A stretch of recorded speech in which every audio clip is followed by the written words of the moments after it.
Hello, everyone. I am your host, MeleeWizard, and it's that time of year again. It is time for the 5th annual Holiday Randomizer Marathon. Ah, it feels good. uh, as per usual, this will take place on the Saturday before Christmas, which makes things a little bit more awkward since Christmas is on a Saturday this year. But it'll be on Saturday, December 18th, starting at noon Eastern. I want to say that's 5 o'clock UTC, but don't quote me on that. Anyway, I have another brand new list of 5 games that I will be playing back to back. I'm honestly curious how many years I can go while that still remains true. Anyway, let's just go down the list. Game number 1 is Legend of Zelda Oracle of Seasons. It's a Zelda game. It's a randomizer. What else do you need to know? You have your usual items are scattered places. The trees you get the seeds from will have random varieties of seeds, so that'll be interesting. Also, for most of the various regions, will have a randomized default season, which can have an impact on where you can go and what you can do.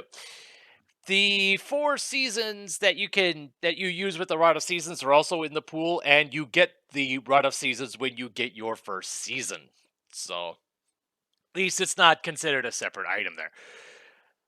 So yep, that's a good way of starting things off. So game number 2 is Soul Blazer. Not the most well-known game in the world, but it does its job. All the various souls are randomized. Not to mention all the items in the chests and whatnot. And from the practice seeds that I've done so far, it turns out there's a good bit more for Go mode than I initially thought, just because of the order I was getting things in.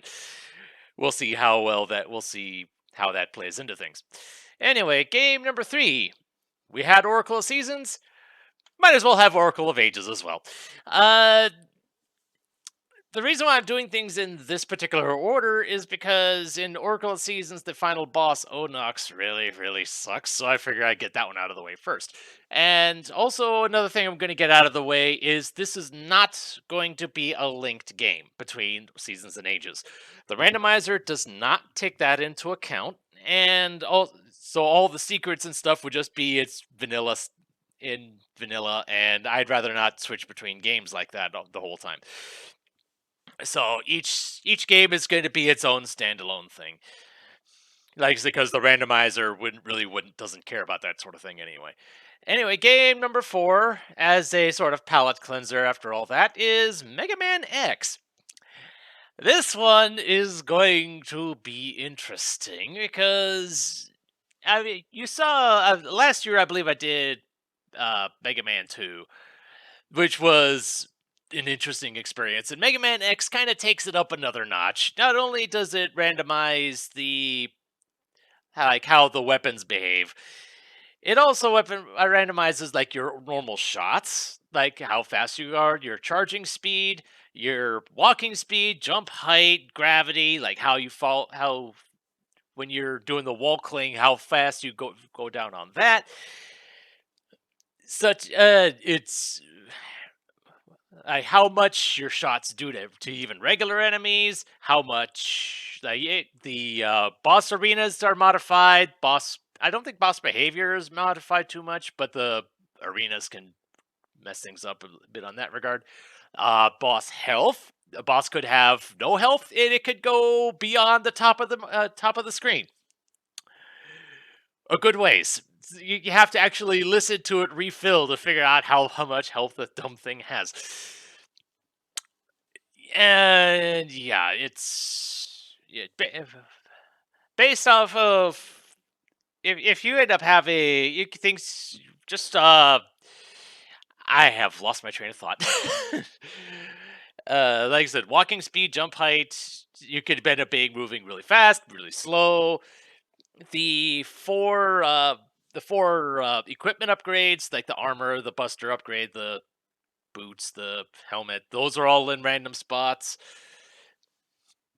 Uh, if this game really wants to make it a nightmare, it definitely will make it a nightmare, especially if my regular shots don't do a darn thing to regular enemies. I have seen that happen before. We'll see how it behaves this time around. And for game number 5, we have Ori and the Blind Forest, a Metroidvania, which all the various things are randomized there. The format that I'll be using for Ori and the Blind Forest, I believe, involves an item called a warmth fragment. It's for those familiar with the Link to the Past, Ocarina of Time randomizers. It's a concept similar to Triforce Hunt, or at least in this particular scenario, there are 30 warmth fragments scattered about the world, and I have to find 25 of them to unlock access to the final sequence.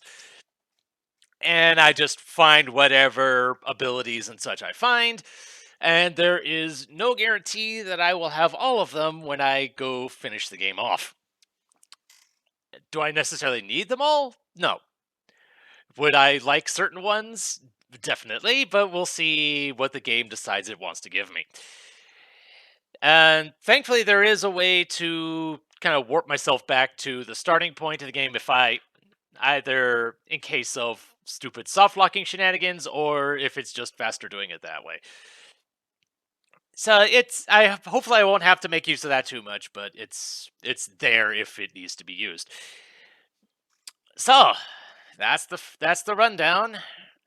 This I suspect this one might be around 14 hours, more or less. So, in for the long haul, but that's kind of been the nature of the beast for as long as I've been doing this.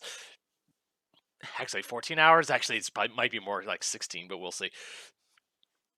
So, I guess, until then, this is MeleeWizard, and have a nice day.